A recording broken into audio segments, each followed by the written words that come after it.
us today to chat. I am Jen B with Coaching, Cognitive Coaching Life, and I'm here with my great friend Agakura B, and we want to chat with you today. Yay! Hi, Agakura. Hi Jen, how are you?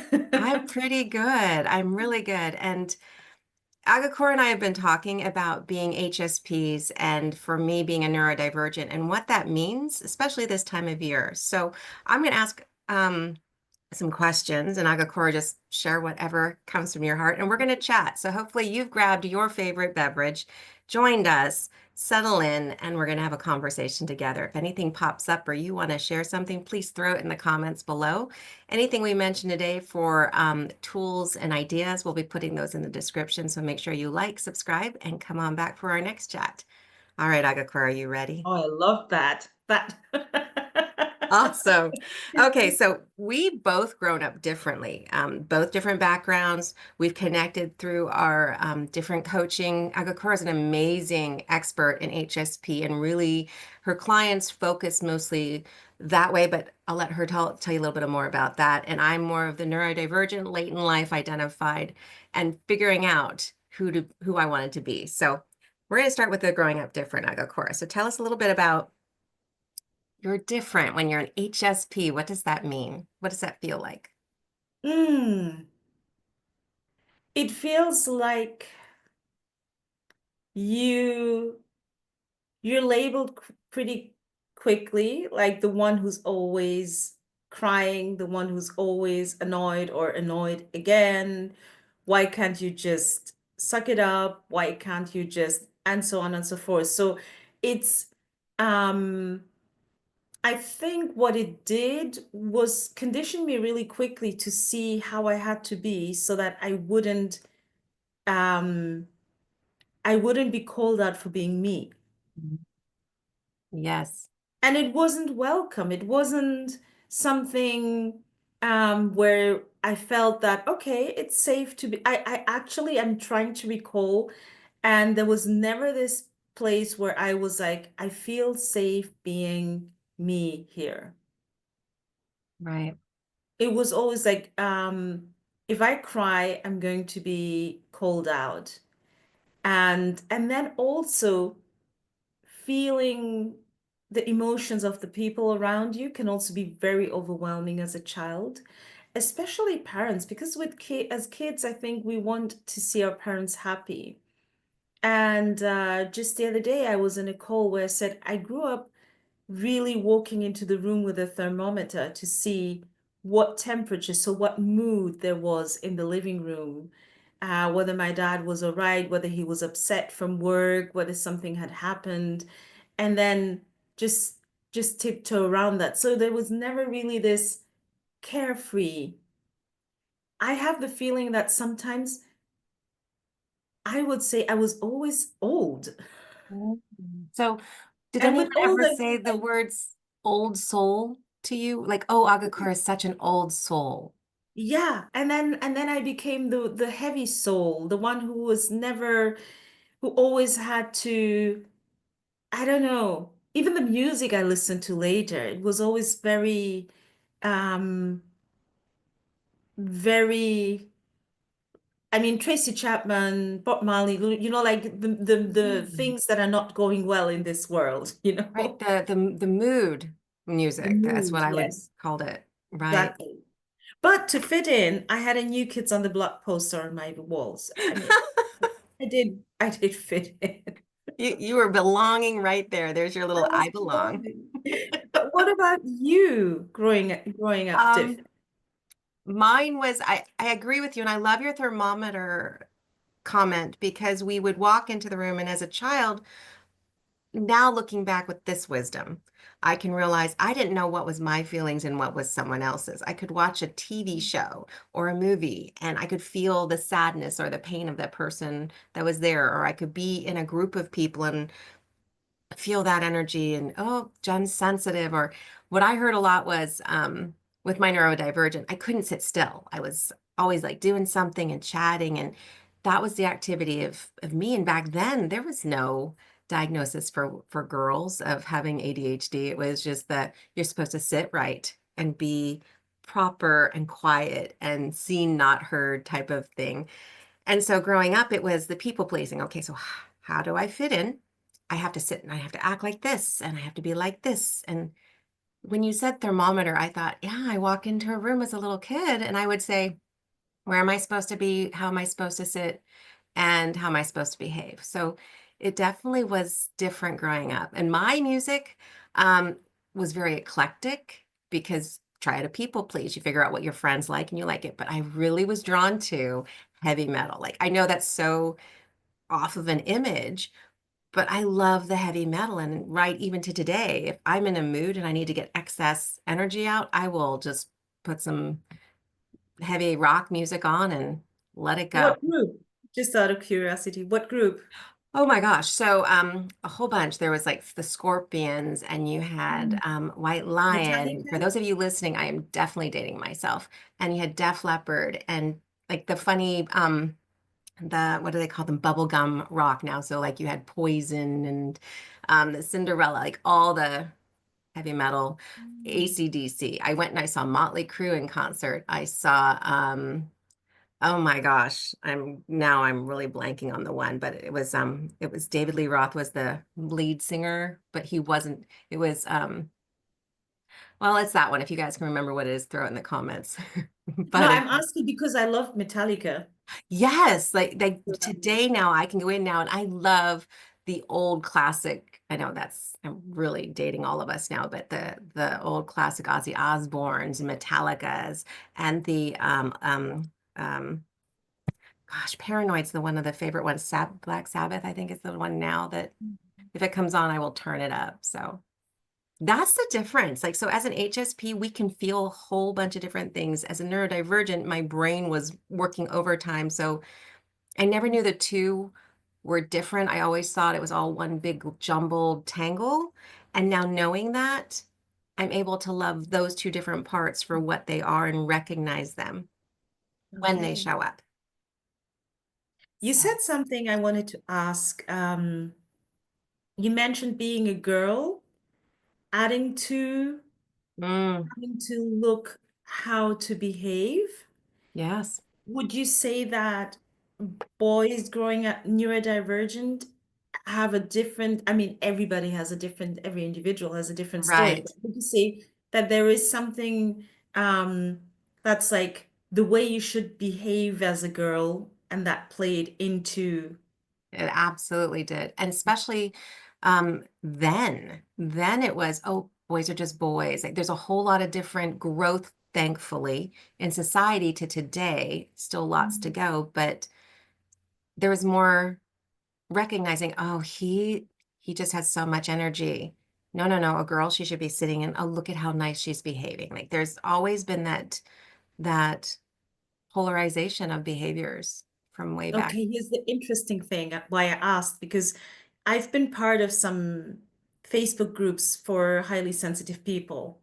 And the men in those groups always say, you don't know how hard it is for a man to be highly sensitive. So, Mhm. a boy who grows up neurodivergent, oh, he has so much energy. And a girl, she can't sit still. A boy who's born highly sensitive, oh, it's a crybaby. He's not really a boy. Yes. And with a girl, it's not okay. It's still too much.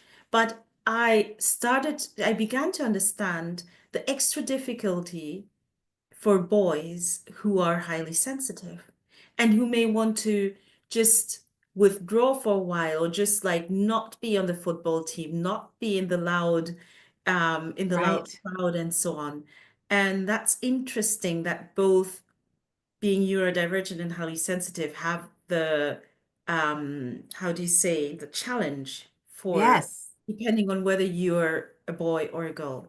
exactly. And I love that you pointed that out because highly sensitive is not gender based. It is open and it can be anyone and any level too. I'm not going to say just because I go into a crowd and I feel all the energy, it happens every time.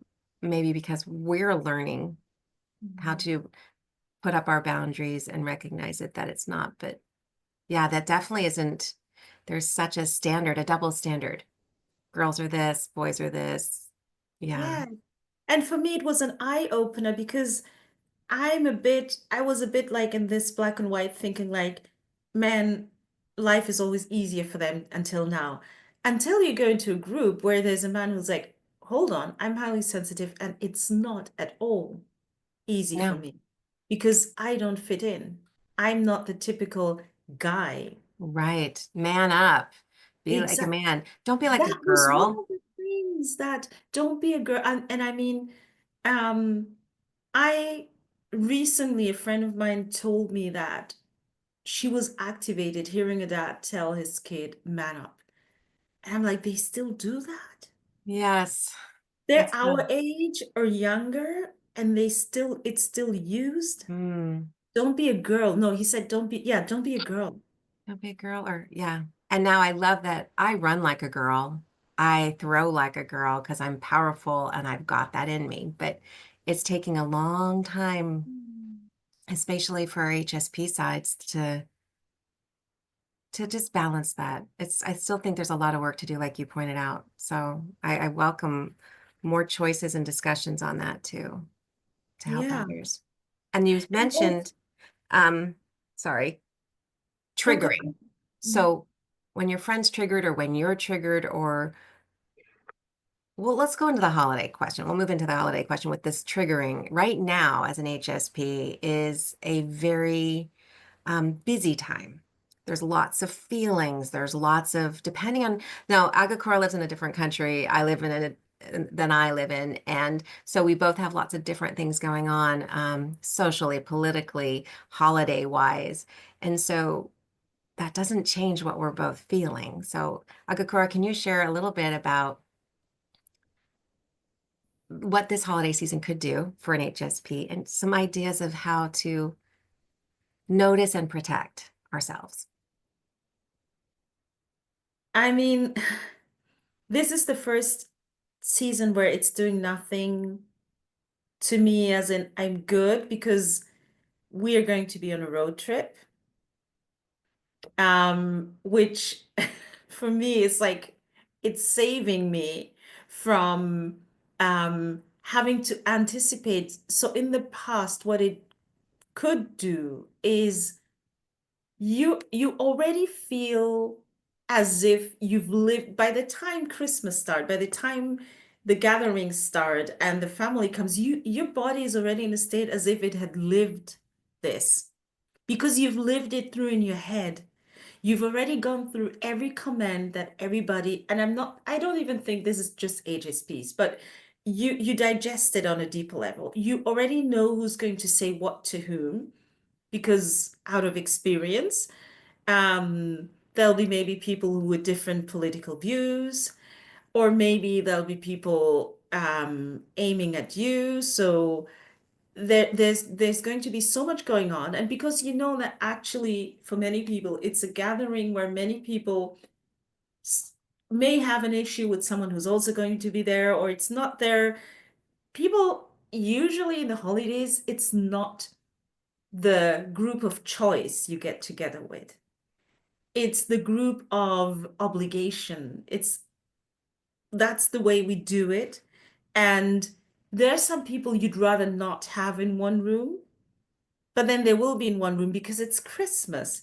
But as an HSP, yes, what you do is you already try to anticipate when what will happen when that person has another glass of wine. They might say something that will trigger that person.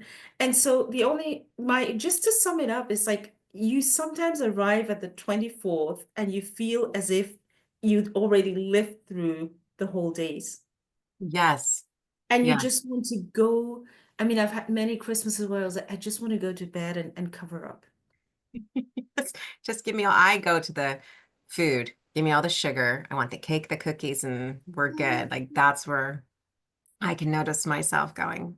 And I like how you said a group of obligation, not choice. And that is a very strong thing for all of us right now because we're people pleasers. We can feel what others are feeling. And like you said, is I can play out so many scenarios in my head before I even get there that I go, oh, I don't want to be there. So I have to remind myself, don't borrow that from the future. Just stay here, stay intentional.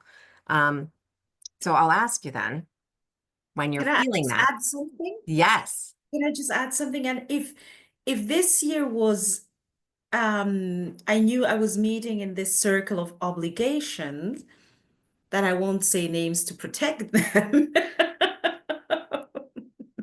They Very start with smart. I and end with laws. I I wouldn't. I wouldn't be enjoying this talk with you now. I Right. would already, we're the set, is it the 18th? Yes. I would already be thinking in 6 days and everything would build up until there. And I wouldn't be sitting here um like having this laugh with you, or I would Right. be in a different energy. Yes. And I think you were going to go to the body, right? Was that Yes. sorry. Yeah. Yes.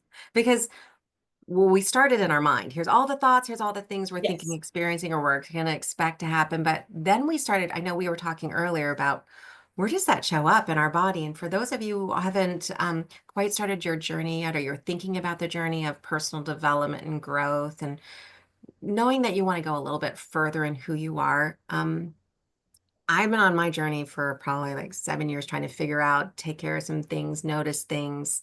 Um, and then realizing the late in life ADHD diagnosis, which comes with a whole lot of guilt, shame, energy stuff that we can unpack at another time. So today, Agakor and I have been talking about, well, where do we notice that? What are we feeling? So if you're sitting here with us, just take a deep breath. And when you take that deep breath,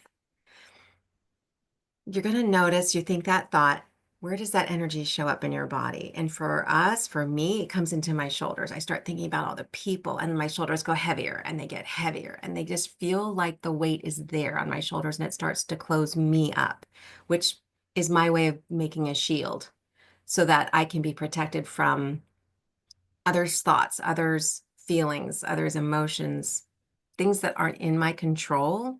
And then as I start to feel that, we're going to go into this in a second, but I start to create different boundaries then so that I can be in my whole self healthy. And so, Agakura, where do you feel that, my friend? My stomach. Oh, can you It explain that? is this the same feeling like I've also had. So I've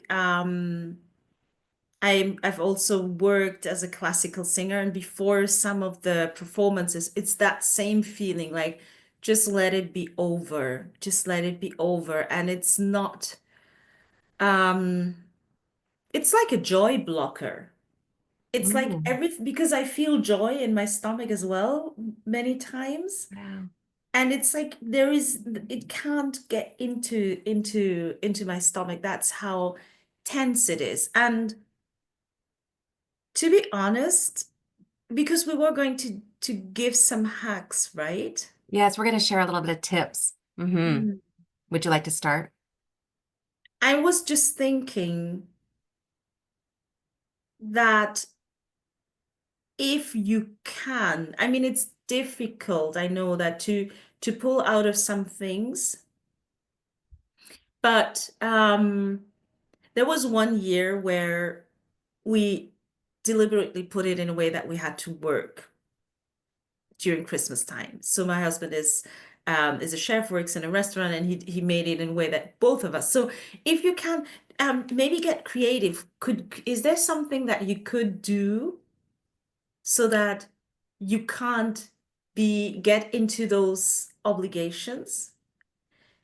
Is there maybe an option to say, okay, I'm traveling? Because now that I'm thinking back, it's like it is so unfair to our bodies to do this to our bodies. So Mm, if you really feel like the holiday season is something that you'd rather have over, and it's not just the, oh yeah, there's going to be Uncle so and so, and then he's a bit annoying when he's had his brandy. Well, but for some people it's really severe. hmm.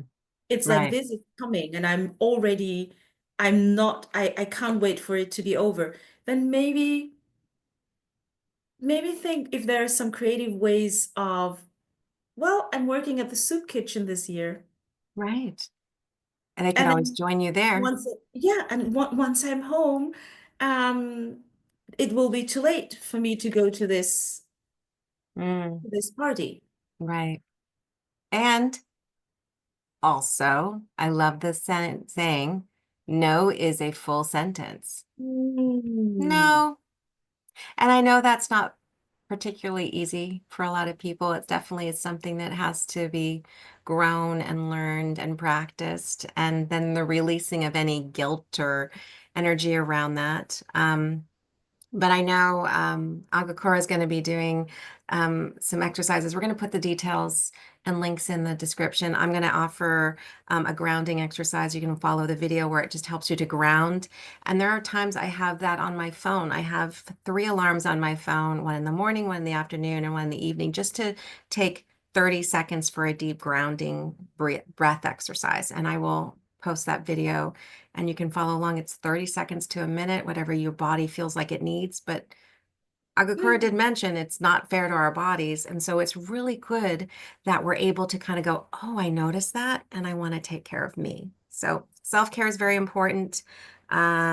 Taking the time to rest and reset, just like you were mentioning, is very important. And I also love um, choosing fun things. Like you've got to have some things you're excited about. You're excited about your trip coming up. I mean, that's a choice and that's an amazing choice. And I got excited because I finally decorated yesterday. I wasn't going to do that, but this year I would just be like, ah, I don't have the energy. But once I got into it, neurodivergent wise, hyper focus, I got it done. But now I'm very happy I did because I love lights and I love the feel of things. And so I'm looking forward to baking too. That's one of my other favorite things that Oh, I'm looking forward to doing. So you're all going on a road trip. What else are you looking forward to? pardon? What else are you looking forward to? Um, I'm just looking forward to continue creating habits that put me first. Mm. I'm going to pause that and she's going to say that again because hopefully you've written that down. Can you say that again, please, my friend? Creating habits that put me first. Very important. And I was wondering, um, do you still have obligation holidays, or is that something that's also in the Very past? good question. Um,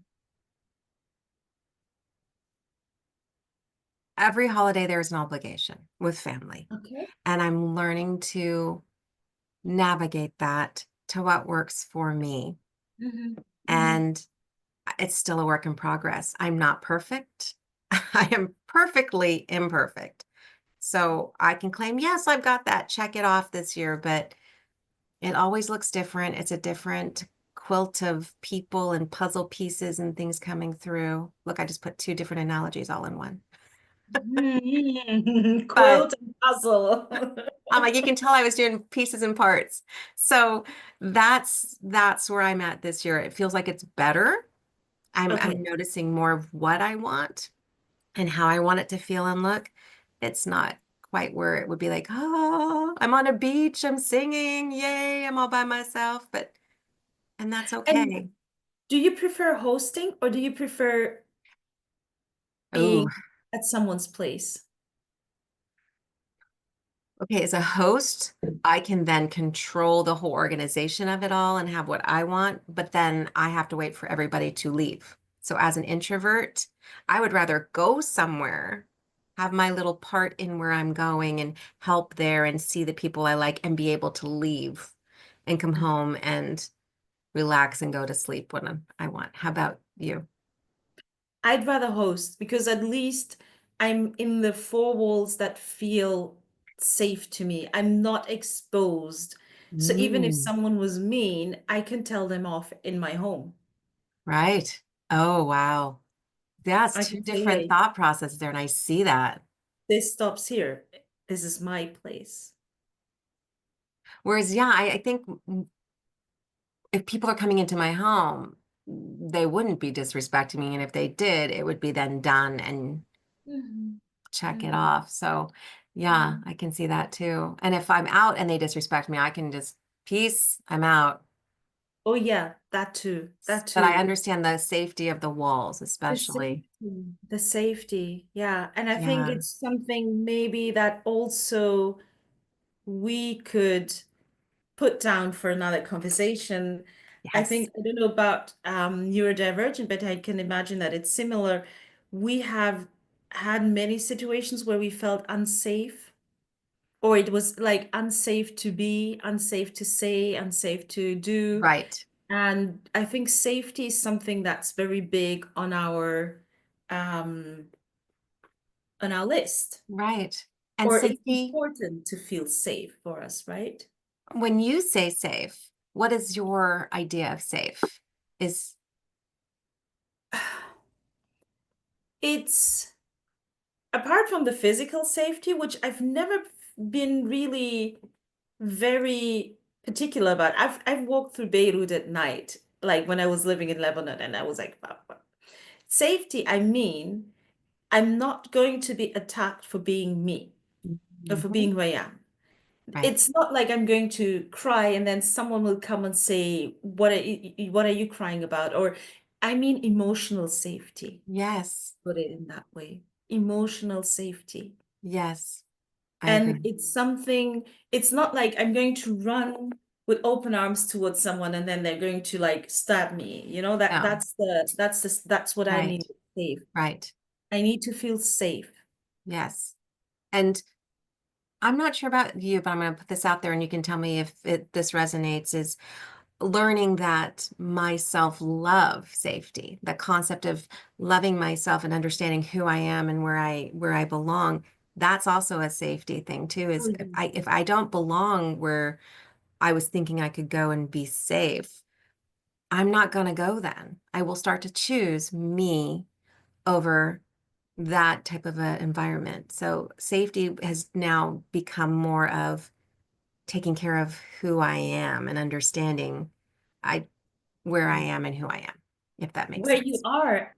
And it's interesting because we've talked about this before, that so we're in the same coaching program. That's where we met and became friends. And we both once talked about how sometimes we will want to write something in the chat because we're being asked to engage in chat, and then we won't. And then we both realized that it was because of the experience of having a teacher tell you off. And even if it's such a safe space, like the instructors are amazing, we've got the most amazing teachers, and they've never reacted in a way where I would go, oh no, I better not write something in because, but still, Right. because of those experiences, and I think we'll also talk about that, how you can actually and I have a video on that. I've just uploaded one. So it's an audio with music, meditation type, Mm. how your body remembers, like your mind may forget, but your body Oh, remembers. always. So there's certain things that happen to us that even if they were maybe traumatic and we shut them out, or we were 2 or 3 years old, but they're stored in our bodies. Yeah. And it's so it's a challenge to overcome that. And I think actually for me, the way to overcome that has been inner child work that we've also been taught in our coaching program, because it's like there is no reason why you should feel like that in that classroom that we're in. Right. In life too. I mean, In life, there's a yes. lot of different, so as Agakor mentioned, we have a lot we're going to talk about in the future, and Yes. a couple of them, and are probably our next one is going to be about HSPs and neurodivergence in the world interpretation fitting in. Where do you see us in business? Where do you see us? Most of us have become entrepreneurs because that's how we fit in. So I hope you'll join us next time. We've got some things we're going to be putting into our descriptions. But if we're going to leave you with one thing, and you're Agakura, think about this, what you're going to share. You're thinking about coaching, you're not sure you're there for coaching, you're not sure where you want to start on your personal development growth journey right now. What is one thing we can leave them with today that helps them where they are You mean where they are in their journey today? in their journey today? Um,